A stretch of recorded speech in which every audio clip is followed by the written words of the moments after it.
I started my today's talk with whining. I'm surprised. And there was a reason yesterday, I think, there was a comment about Mahindra and Mahindra about, by a, a person who has sent a WhatsApp message to Mahindra and Mahindra chairman about his cars, about his vehicles, etc. And Anand Mahindra, the chairman, has taken it so positively. And his reply was wonderful. And I should say that is the kind of criteria every Indian should learn. He had criticized the product of Mahindra so badly, and if it has been another person, he would have risen up and gone to that guy, found out his IP address, and beaten him up. He would have been a politician, that would have happened. But here, Mahindra, that is why he is a chairman of a conglomerate, more than 30,000 crore conglomerate. Why? Because he was able to handle it so deftly, so beautifully. And he made us understand that if you look at a thing very positively, there are greater things that you can achieve. Now, that is why I think he has taken a clue from our PM Modi. Modi has been criticized. Modi has been his name has been so badly damaged. And one person called him Murtha Saudagar.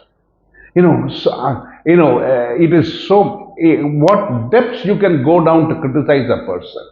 In spite of that, he has taken everything as a challenge, fended it off, and today he is a world recognized leader. And people are calling him to solve wars. Zelensky believes in him, Putin believes in him.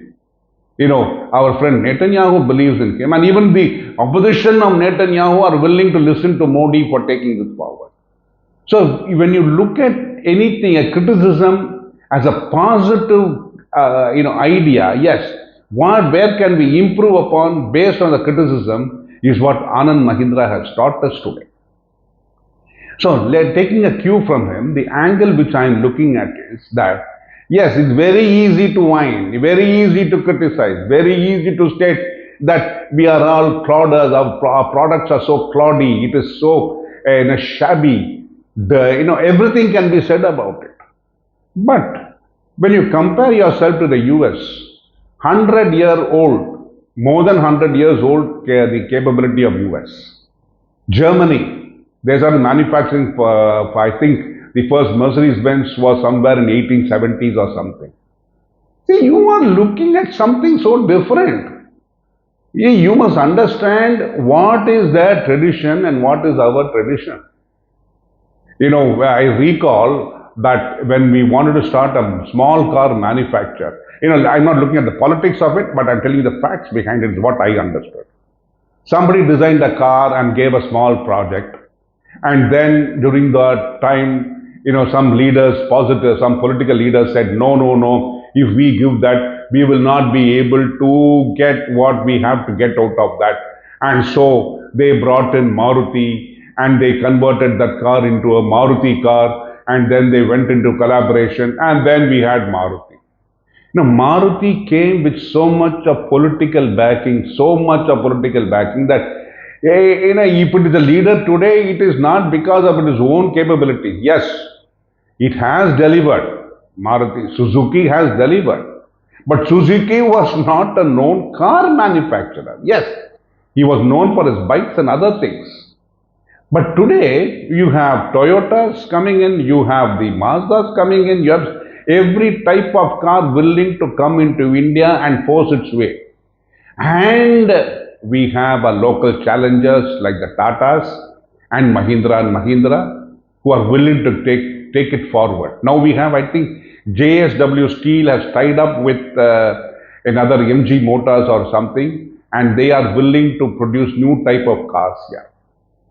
Now, one of the challenges facing India, the challenge is that we have to invest our own money and take it, and we have to compete with the international market, the international companies like Toyota, Volkswagen, Ford, you name it, Mercedes-Benz, you name it, it is here. Today, Mahindra to take up the challenge of style and innovation. There was a description of its car, I think XBE or BX, I don't know, XC6 or something, if I'm not wrong. It looks so wonderful, looks so beautiful, looks so design is so wonderful. It looks like a challenge to Lamborghini. That is the kind of design. Imagine Anand Mahindra willing to invest huge resources in designing a car, which I hope it sells in India because it looks so stylish that people will be wondering whether it will be, it is for a preppy. That means a person whose age of say 25 to 40 and who's willing to invest in that car. Or if you look at it, it's not like a Mercedes Benz where a leading corporate leader would buy that. But the corporate leader may even like this car because it's made in India. He is willing to invest in it. He is willing to back it. That is what we should look at. Yes, we have challenges. If you look at Tata Motors, its Nexon is now a world challenger for EVs. The first car of Tata's, oh God, it was an oh God matter. Oh God, are we going to have these kind of cars challenging Toyotas and other companies, Volkswagen? We never thought that anything is going to come out of Tata's and Tata Motors is going to sink.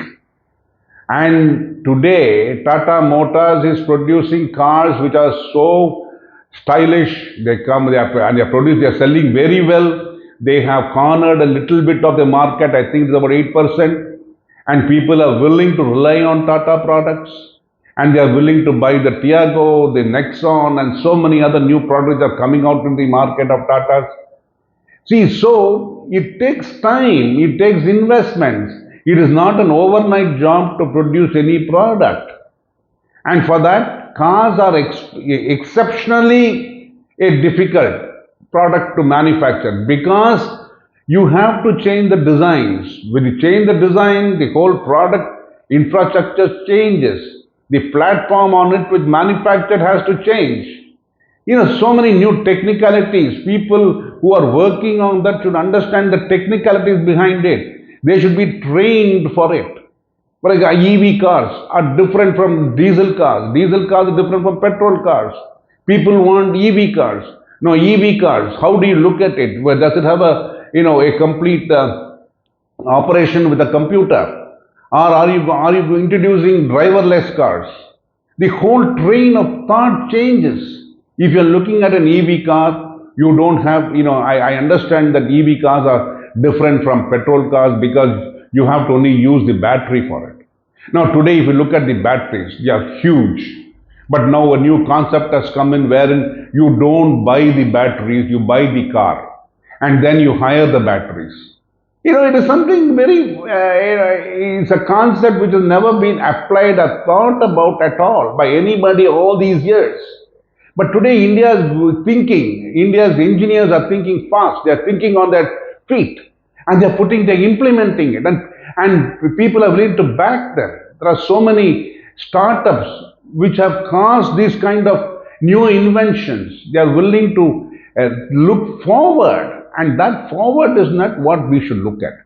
Let us not whine. Yes, we have had broad products, we have had shabby products, but even today we have nostalgia for the Ambassador, the most shoddiest car anybody can have it in the world. But today we have nostalgia, it can carry 15 persons and it can go long distance. It was a bulwarker.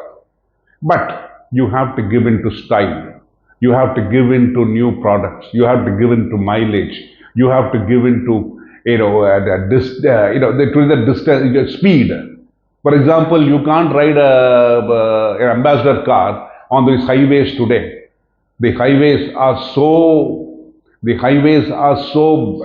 well built that you can go at 120, 100 on them. You don't expect an Ambassador car to go at 100 and 120. It will shake it will start shaking so badly that you would feel that the wheels are coming apart and the car is going to fall apart.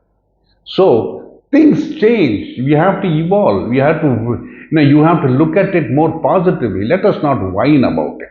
I'll continue on this topic later. Thank you.